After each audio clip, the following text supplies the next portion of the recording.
കാസർഗോഡ് ജില്ലയുടെ അങ്ങേയറ്റത്ത് ഒരു പരിപാടിക്ക് പോയപ്പോ ഒരു പ്രവർത്തകന്റെ വീട്ടിൽ ഞാൻ വീട് പാലുകാച്ചിന് പ്രവേശനത്തിന് ചെന്നപ്പോ കൊണ്ട് ഒരു 110 വയസ്സ് തോന്നുന്ന വൃദ്ധയായ ഒരു ഉമ്മുമ്മ, കണ്ണ് കാണാത്ത ഉമ്മുമ്മ, തടി മുടിയെല്ലാം നരച്ച് വെളുത്ത് തൊലിയൊക്കെ ചുളുങ്ങി കാഴ്ചയില്ലാത്ത ഒരു ഉമ്മുമ്മ വടിയിടിച്ചുകൊണ്ട് എന്നെ കാണാൻ വന്നിട്ട് പറയാ, മദനി നിങ്ങൾ ജയിലിൽ പോയതിനു ശേഷം ഒരൊറ്റ വ്യാഴാഴ്ച ഞങ്ങൾക്ക് വേണ്ടി സുന്നത്തുവും പിടിക്കാതിരുന്നിട്ടില്ല, നിങ്ങൾക്ക് വേണ്ടി ദുആ ചെയ്യാതെ ഇരുന്നിട്ടില്ല, സുന്നത്തുവും പിടിച്ച് ദുആ ചെയ്ത് നിങ്ങൾ ഇറങ്ങിയത് ഇങ്ങനെ എത്ര ഉമ്മമാര്, പെങ്ങന്മാര്, സഹോദരന്മാർ. ഞാൻ ഒരിക്കലും എനിക്ക് എന്റെ ഈ പാവപ്പെട്ട സമുദായത്തോട്, പ്രമാണിമാരൊന്നും വലിയ താല്പര്യം കാണിച്ചിട്ടില്ലെങ്കിലും നിങ്ങളെപ്പോലത്തെ ഈ പട്ടിണി പാവങ്ങളായ സഹോദരന്മാർ, എന്റെ മോചനത്തിനു വേണ്ടി അഭിവന്ദരായ ഉസ്താദുമാർ, പണ്ഡിതന്മാർ, മുതഅല്ലിമീങ്ങൾ ഒക്കെ നടത്തിയ ആ ദുആ അതൊരിക്കലും എനിക്ക് മറക്കാൻ പറ്റില്ല. ആ ദുആ ഇനി ഉണ്ടാകണം, അതിനുവേണ്ടി ഞാൻ ഓർമ്മിപ്പിച്ചതാണ്. ഒപ്പം ഞാൻ പറയുന്നു, ഈ വിഷമങ്ങളുടെ ഒക്കെ ഇടയിൽ ഞാൻ ഇവിടെ വന്ന് പ്രസംഗിച്ചിട്ട് 2-3 മണിക്കൂർ ഉറക്ക വിളിച്ചു കൂവിയിട്ട് ആ വണ്ടിയിലേക്ക് കയറുമ്പോൾ നമ്മുടെ ഭാരവാഹികൾ വന്നിട്ട് 1 കോടി രൂപ എന്റെ കൊണ്ട് തന്നിട്ട് ഉസ്താദിന് ഇരിക്കട്ടെ എന്ന് പറഞ്ഞ് തന്നാലും എന്റെ ഈ രാത്രി സഫലമാവില്ല മക്കളെ. അതേസമയം നിങ്ങൾ തീരുമാനമെടുക്കുകയാണ്, ഞങ്ങൾ അള്ളാഹുവിന്റെ ഹബീബിന്റെ ജന്മദിനം കൊണ്ട് അനുഗ്രഹീതമായ റബീഉൽ അവ്വലിലെ ഈ തിങ്കളാഴ്ച രാവിലെ ഇത്രയും ബുദ്ധിമുട്ട് നിങ്ങൾ ഇവിടെ വന്ന് വിളിച്ചു കൂവിയിട്ട് പോകുമ്പോൾ നിങ്ങൾക്ക് ഞങ്ങൾ വാക്കു തരുന്നു, മരണം വരെ നിസ്കാരം മുടക്കൂല എന്നൊരു തീരുമാനം എടുക്കാൻ പറ്റിയാൽ എന്റെ ജീവിതത്തിൽ എനിക്ക് കിട്ടാവുന്ന ഏറ്റവും വലിയ സമ്മാനമാണ് മക്കളെ അത്. അതുകൊണ്ട് ഞാൻ ഓർമ്മിപ്പിക്കുകയാണ്, ഇൻഷാ അല്ലാഹ് ഇന്നത്തെ രാത്രി ഇശാ നിസ്കരിക്കാത്തവർ ഇന്ന് വീട്ടിൽ പോയാൽ വീട്ടിലേക്ക് ചെല്ലുക. എന്നിട്ട് അള്ളാഹുവിന്റെ ഹബീബ് സല്ലല്ലാഹു അലൈഹി വസല്ലം തങ്ങളുടെ അനുഗ്രഹീതമായ ജന്മദിനം കൊണ്ട് ബർക്കത്താക്കപ്പെട്ട ഈ റബീഉൽ അവ്വലിന്റെ രാത്രിയിൽ തന്നെ ഓതുവെടുക്കുക, വീട്ടിൽ കയറി ഇശാ നിസ്കരിക്കുക, എന്നിട്ട് കിടന്നുറങ്ങുക. നാളെ സുബഹി മുതൽ നമസ്കാരം തുടരുക. എന്റെ പ്രിയപ്പെട്ട അനുജന്മാരെ, ഇവിടെ കല്യാണം കഴിക്കാൻ പറഞ്ഞപ്പോൾ ഒരു കൊടുങ്കാറ്റിന്റെ പ്രവാഹം പോലെ കയറി വന്ന് കൈപിടിച്ചിട്ട് പ്രതിജ്ഞ ചെയ്ത മക്കളെ, ഒരിക്കലും ഈ രാത്രിയെ ഞാൻ മറക്കില്ല, ഒരിക്കലും ഈ നീണ്ട സദസ്സിനെ ഞാൻ മറക്കില്ല, ഈ പാഠം ഒരിക്കലും ഞാൻ മറക്കില്ല. കാരണം ഞാൻ വിവാഹം കഴിക്കാൻ പറയുന്ന ചെറിയ കാര്യമല്ല. വീട്ടിൽ ചെല്ലുമ്പോ ഉമ്മായും വാപ്പായും എങ്ങനെയായിരിക്കും പ്രതികരിക്കുന്നതെന്ന് അറിയാൻ പറ്റൂല. എന്നിട്ട് ചങ്കുറപ്പോടെ വന്നിട്ട് എനിക്ക് നിക്ക് എന്ന് പറഞ്ഞ് നിർത്തേണ്ടി വന്ന അവസ്ഥയിൽ യുവാക്കൾ കൂട്ടമായി കയറി വന്ന് സമ്പത്ത് വാങ്ങാതെ, പണം വാങ്ങാതെ കല്യാണം കഴിക്കാമെന്ന് പറഞ്ഞ് എന്റെ ഈ പ്രിയപ്പെട്ട സഹോദരങ്ങളോട്, ഈ സദസ്സിനോട് ഞാൻ പറയുക, ഒരു തീരുമാനം എനിക്ക് വേണ്ടി, നിങ്ങൾക്ക് വേണ്ടി, നമ്മുടെ റസൂലുള്ളാഹിന്റെ തൃപ്തിക്ക് വേണ്ടി, അല്ലാഹുവിന്റെ ഹബീബ് നാളെ നമ്മളെ കാണുമ്പോൾ പുഞ്ചിരിയോടെ സ്വീകരിക്കുന്നതിന് വേണ്ടി റസൂലുള്ളാഹിന്റെ അടുത്ത് കിട്ടുന്ന ഒരു തീരുമാനം ഇവിടെ വെച്ചെടുക്കുക. ഇൻഷാ അല്ലാഹ് മറ്റെന്തിനേക്കാളും പ്രധാനമായി ഞാൻ 5 വഖത്ത് നമസ്കാരം മരണം വരെ നിലനിർത്തുമെന്ന് തീരുമാനിക്കുക. എന്തു പറയുന്നു? എന്താ പ്രതിജ്ഞ എടുക്കോ? പറ, ഉറക്കപ്പറ. പോരാ, ഉറക്കപ്പറ. ഇൻഷാ അല്ലാഹ് പറ. ഇൻഷാ അല്ലാഹ്. ഗൾഫിലൊക്കെ പറയാ 6 മാസമാണ് ഇൻഷാ അല്ലാഹുടെ കാലാവധി. 6 മാസമില്ല, 6 മണിക്കൂറില്ല. ഇന്ന് ഇശാ മുതൽ തുടങ്ങണം. എന്താ തുടങ്ങൂല്ലേ? അള്ളാഹു അതിന് തൗഫീഖ് ചെയ്യുമാറാകട്ടെ. ഇന്നത്തെ ഇശാ മുതൽ നമസ്കരിക്കുക. രണ്ടാമത് എനിക്ക് പറയാനുള്ളത്, ഇനി വാഴ് പറയുന്നില്ല, രണ്ടാമത് പറയാനുള്ളത് മഹാനായ അനസ് റളിയല്ലാഹു അൻഹു. ഞാൻ ഒരുപാട് പ്രസംഗിച്ചാണ് പല സ്ഥലത്തും, ചുരുക്കി പറയാ, അള്ളാഹുവിന്റെ റസൂലിന് 10 കൊല്ലം ഖിദ്മത്ത് ചെയ്ത അനസ് റളിയല്ലാഹു അൻഹു 10 കൊല്ലം ഖിദ്മത്ത് ചെയ്യാൻ ഭാഗ്യം കിട്ടി. ചെറിയ ഭാഗ്യമല്ല. ഈ 10 കൊല്ലത്തെ ഖിദ്മത്തിനിടയിൽ ഒരിക്കൽ പോലും റസൂലുള്ളാഹി സ്വല്ലല്ലാഹു അലൈഹി വസല്ലം തങ്ങൾ അനസേ നീ എന്തിനാ ഇതിങ്ങനെ ചെയ്തതെന്ന് ചോദിക്കേണ്ടി വന്നിട്ടില്ല. 10 കൊല്ലം റസൂലുള്ളാഹിയെ പോലുള്ള ഒരാളുടെ കൂടെ നിൽക്കുക. നിങ്ങൾ ഓർത്തു നോക്കിയേ, ഹബീബായ നബിയെ പോലുള്ള ഒരാളിനോടൊപ്പം നിൽക്കുക.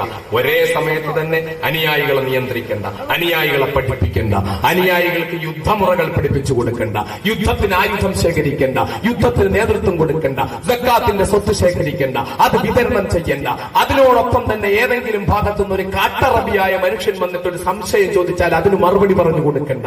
മുഴുവൻ നിമിഷങ്ങളും എൻഗേജ്മെന്റ്, എല്ലാ സമയത്തും ഇങ്ങനെ അപ്പാപ്പ ഓരോ കാര്യങ്ങൾ എന്ന് മാത്രമല്ല, ഇതിന്റെ ഇടയിൽ മഹാനായ മുഖറബുൽ അംലാഖ് മലക്ക് ജിബ്രീൽ അലൈഹിസ്സലാം കൊണ്ടുവരുന്ന വഹിയേറ്റ് വാങ്ങേണ്ടി വരുന്ന മുഴുവൻ നിമിഷങ്ങളിലും, എല്ലാ സമയത്തും, ഓരോ സെക്കൻഡുകളും ഓരോ കാര്യങ്ങളിൽ വ്യാപൃതനായിരിക്കുന്ന അഷ്റഫുൽ ഖൽഖ് മുഹമ്മദ് മുസ്തഫ അവിടത്തേക്ക് 10 കൊല്ലം ഖിദ്മത്ത് ചെയ്തിട്ട് നബി സല്ലല്ലാഹു അലൈഹി വസല്ലം തങ്ങൾ ഒരൊറ്റ വെട്ടം 10 കൊല്ലത്തിനിടയിൽ അനസേ നീ എന്തിനാ ഇങ്ങനെ ചെയ്തേ, എന്തിനാ ഇങ്ങനെ കാണിച്ചേ, എന്തുകൊണ്ട് ഇത് ചെയ്തില്ല എന്ന് ചോദിക്കേണ്ടി വന്നിട്ടില്ല. അപ്പൊ എന്തായിരിക്കും അനസിന്റെ ഖിദ്മത്ത് എന്ന് ഓർത്തു നോക്കിയേ. എത്ര ശ്രദ്ധാപൂർവമുള്ള ഖിദ്മത്താ ഇത് ചെയ്ത അനസ് റളിയല്ലാഹു അൻഹു. വലിയ ചരിത്രങ്ങൾ പറയാനുണ്ട് അതിനോട് ബന്ധപ്പെട്ട്, പക്ഷെ പറയുന്നില്ല. ഇത് ചെയ്ത അനസ് റളിയല്ലാഹു അൻഹു ഒരു ദിവസം റസൂലുള്ളാഹി സല്ലല്ലാഹു അലൈഹി വസല്ലം നിന്ന് സ്വലാത്ത് ചൊല്ലും മക്കളെ. മഹാനായ റസൂലുള്ളാഹി സല്ലല്ലാഹു അലൈഹി വസല്ലം തങ്ങളുടെ അടുക്കൽ ഒരു രാത്രിയിൽ കയറി വന്നു. എന്നിട്ട് അല്ലാഹുവിന്റെ റസൂലിനോട് പറയുന്നു, യാ റസൂലല്ലാഹ്, എനിക്കൊരു കാര്യം തരുവോ? അനസ് റളിയല്ലാഹു അൻഹു വന്നിട്ട് എനിക്കൊരു കാര്യം തരുവോ? റസൂലുള്ള ചോദിക്കുക, എന്താ മോനെ? ഞാൻ 10 കൊല്ലം അങ്ങേക്ക് ഖിദ്മത്ത് ചെയ്ത ആളാണ്. ഞാൻ ചോദിക്കുന്ന ഒരു കാര്യം അങ്ങ് എനിക്ക് തരുവോ? ചോദിക്കുന്നീ തരാം. റസൂലുള്ള ഇങ്ങനെ തലയിൽ തടവിക്കൊണ്ട് നിൽക്കുകയാണ്. അനസ് റളിയല്ലാഹു തആല അൻഹു പറയുന്നു, യാ റസൂലല്ലാഹ്, അങ്ങ് ഇന്ന് വരെ ഒറ്റ ആളിനും പറഞ്ഞു കൊടുത്തിട്ടില്ലാത്ത ഒരു സ്വലാത്ത് എനിക്ക് സമ്മാനമായി തരുമോ? സല്ലല്ലാഹു അലൈഹി വസല്ലം തങ്ങളുടെ അടുക്കലും പുറത്തു നോക്കിയേ. റസൂലുള്ളാഹി അടുക്കൽ ചെന്നിട്ട് എന്ത് തരുമോന്നാ ചോദിക്കുന്നത്? ഒരു 100 ഒട്ടകത്തെ തരുവോ? കുറച്ച് ഈത്തപ്പനത്തോട്ടം തരുവോ?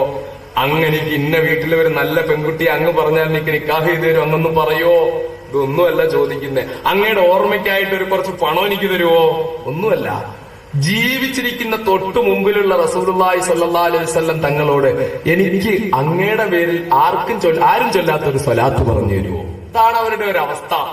അവരുടെ ഒരു അവസ്ഥ ഇതാണ്. അബൂബക്കർ സിദ്ദീഖ് റളിയല്ലാഹു അൻഹുവിനോട് ചോദിച്ചു, മാറാ ഹുബ്ബ ഇലൈക മിൻ ദുനിയന്നാസി യാ അബൂബക്കർ, ജനങ്ങളുടെ ഈ ദുനിയാവിന് എന്താ ഏറ്റവും പ്രിയപ്പെട്ടത്? അപ്പൊ എന്താ പറഞ്ഞേ?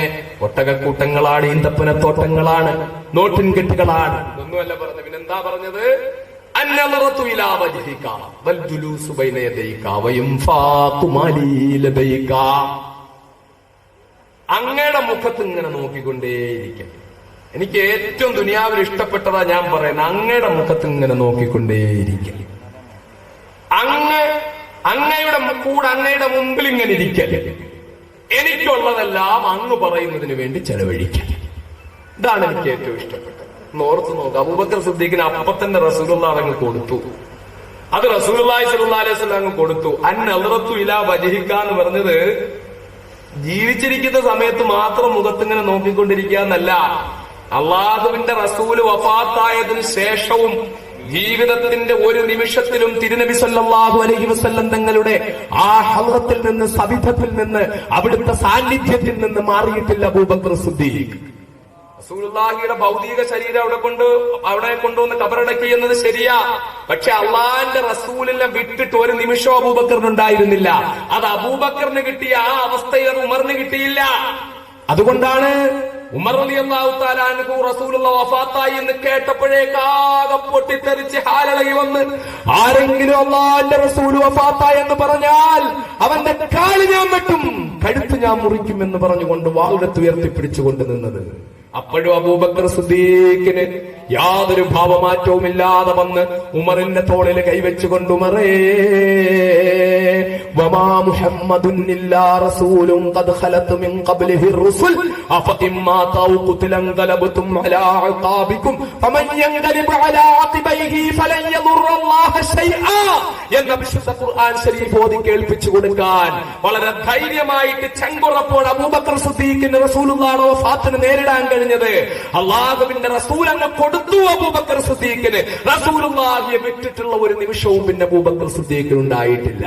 ഇമാം മുർസി റളിയല്ലാഹു അൻഹു പറഞ്ഞില്ലേ, അല്ലാഹുവിന്റെ റസൂലിന്റെ മുശാഹദയിലല്ലാത്ത ഒരു സെക്കൻഡ് എനിക്കുണ്ടായി പോയാൽ ഞാൻ കാഫിറായി പോകുമോ എന്ന് ഭയക്കുന്നു എന്ന് ഇമാം മുർസി പറഞ്ഞു. റസൂലുള്ളാഹിയുടെ മുശാഹദയിൽ നിന്ന് ഒരു നിമിഷം ഇമാം മുർസി മാറിയിട്ടില്ല. ഇങ്ങനെയൊക്കെയാ റസൂലുള്ളാഹി ഇഷ്ടപ്പെടുക. അങ്ങനെ ഇഷ്ടപ്പെടുമ്പോൾ കിട്ടുന്നതായത് അതൊക്കെ നമുക്ക് കിട്ടുമോ? നമുക്ക് ആകെ കിട്ടാൻ സാധ്യതയുള്ള ഒരു കാര്യം എന്താ? അള്ളാഹുവിന്റെ ആരിഫ്യങ്ങളും ഔലിയാക്കളും പറഞ്ഞിട്ടുണ്ട്, ഒരു സ്വാലിഹായ മുഅ്മിനായ മനുഷ്യൻ അവൻ മുഅ്മിനാണെങ്കിൽ മരിക്കുന്നതിന് മുമ്പ് ഒരു പ്രാവശ്യമെങ്കിലും ഹബീബായ നബി മുഹമ്മദ് മുസ്തഫ സല്ലല്ലാഹു അലൈഹി വസല്ലം തങ്ങളെ ഒന്ന് കാണാൻ പറ്റും. കാണാൻ പറ്റിയേ പറ്റൂ. കാരണം എന്താ? ഖബറിൽ ചെല്ലുമ്പോൾ അള്ളാഹുവിന്റെ ഹബീബിനെ ചൂണ്ടിക്കാണിച്ചിട്ടാണ് ചോദിക്കുന്നത്, ഈ മനുഷ്യനെ നിങ്ങൾക്കറിയുമോ? ഈ മനുഷ്യനെ പറ്റി നിങ്ങൾ എന്ത് പറയുന്നു എന്ന് ചോദിക്കുമ്പോൾ അള്ളാഹിന്റെ റസൂലിനെ നേരത്തെ കണ്ടിട്ടുള്ളവർക്ക് മാത്രമേ ഇത് മുഹമ്മദ് മുസ്തഫ സല്ലല്ലാഹു അലൈഹി വസല്ലം തങ്ങളാണെന്ന് പറയാൻ പറ്റൂ. അങ്ങനെ കണ്ടിട്ടില്ലെങ്കിൽ പിന്നെ എങ്ങനെയാ പറയുന്നത് റസൂലുള്ളാഹിയാണെന്ന് പറയാൻ പറ്റുക? അപ്പൊ സത്യവിശ്വാസിയാണോ മരിക്കുന്നതിന് മുമ്പ് ഒരു പ്രാവശ്യമെങ്കിലും അഷ്റഫുൽ ഖൽഖ് മുഹമ്മദ് മുസ്തഫ സല്ലല്ലാഹു അലൈഹി വസല്ലം തങ്ങളുടെ തിരുദർശനം ഉണ്ടാകും. ആ ഒരു വട്ടമെങ്കിലും പടച്ചവൻ നമുക്ക് ആ ഭാഗ്യം തരുമാറാകട്ടെ. ഒറ്റ പ്രാവശ്യമെങ്കിലും അള്ളാഹു എനിക്ക് നിങ്ങൾക്കും ആ സൗഭാഗ്യം തരട്ടെ. കിട്ടിയവർക്ക് വീണ്ടും കിട്ടാൻ അള്ളാഹു തൗഫീക്ക് ചെയ്യുമാറാകട്ടെ. എന്റെ പ്രിയപ്പെട്ട സഹോദരങ്ങളെ, ആ മഹാഭാഗ്യം അള്ളാഹു നമുക്ക് നിഷേധിക്കാതിരിക്കുമാറാകട്ടെ. അപ്പൊ ഇതാണ് അള്ളാഹു റബ്ബുൽ ഇസ്സത്ത് നമുക്ക് ആ ഔദാര്യം തരണം. പക്ഷെ രെ സംബന്ധിച്ചിടത്തോളം അവസ്ഥ, അപ്പൊ അബൂബക്കർ സിദ്ദീഖ് ഒരിക്കലും അള്ളാഹിന്റെ റസൂലിന്റെ മുശാഹദ എന്ന് മാറിയിട്ടില്ല. അത് എപ്പോഴും ഉണ്ടായിക്കൊണ്ടേയിരുന്നു അബൂബക്കർ സിദ്ദീഖ് റളിയല്ലാഹു അൻഹു. ഏത് പ്രതിസന്ധികളിലും അബൂബക്കർ സിദ്ദീഖിന് താങ്ങും തണലുമായിരുന്നു. ഇമാം മുർസിയെ പോലുള്ള മഹാന്മാർക്ക്, ഇമാം മാലിക് റളിയല്ലാഹു അൻഹു പറയുന്നു, പ്രായപൂർത്തിയായതിനു ശേഷം പിന്നെ ഞാൻ ഒറ്റ രാത്രിയിലും റസൂലുള്ളാഹിയെ സ്വപ്നം കാണാതിരുന്നിട്ടില്ല. എന്തോ ഒരു ഭാഗ്യമാ മക്കളെ ഈ കേൾക്കുന്നത്.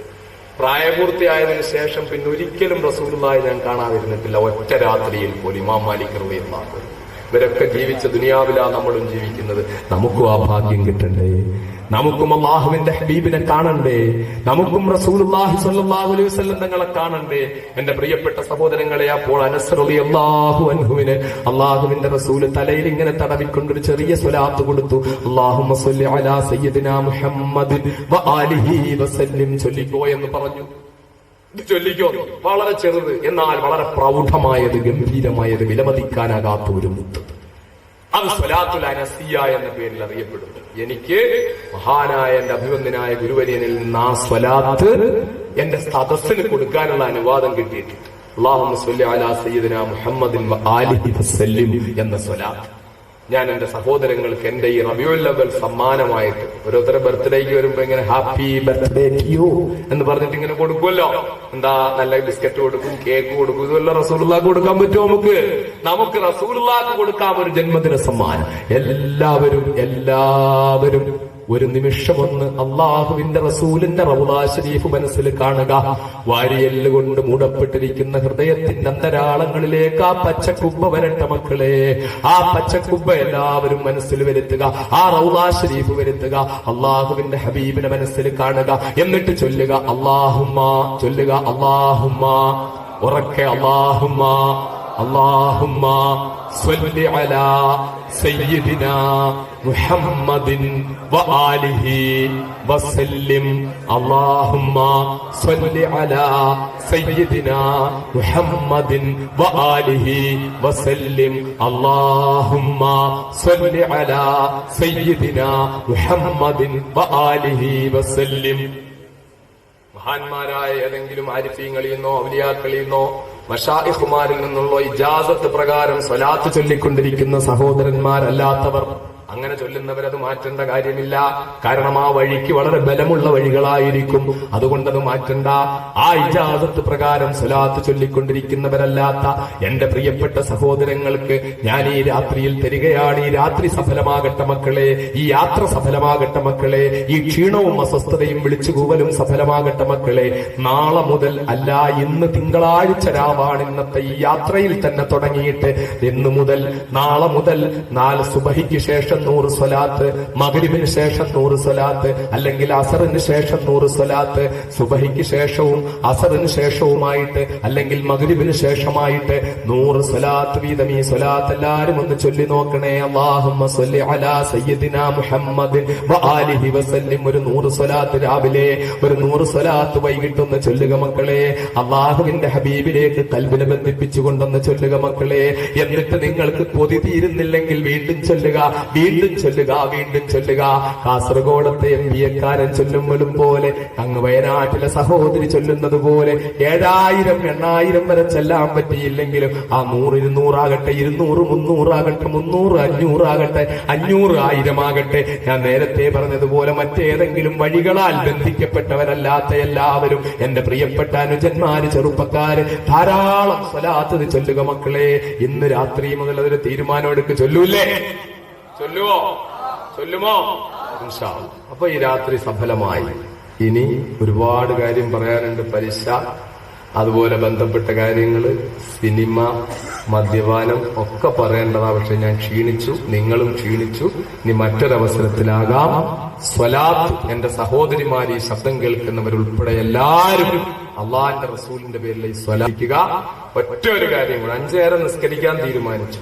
സ്വലാത്ത് എല്ലാവരും തീരുമാനിച്ചു. എന്നാൽ ജീവിതത്തിൽ ഒരിക്കലും പലിശയുമായി ബന്ധപ്പെടാതിരിക്കാൻ ഒരു തീരുമാനം അതേപ്പറ്റി പ്രസംഗിക്കുന്നില്ല, സമയമില്ല. പലിശ വാങ്ങൽ മാത്രമല്ല, പലിശ കൊടുക്കലും തെറ്റാണ്. അർരിബ അശദ്ദു മിനസ് സിന, മുഹമ്മദ് മുസ്തഫ.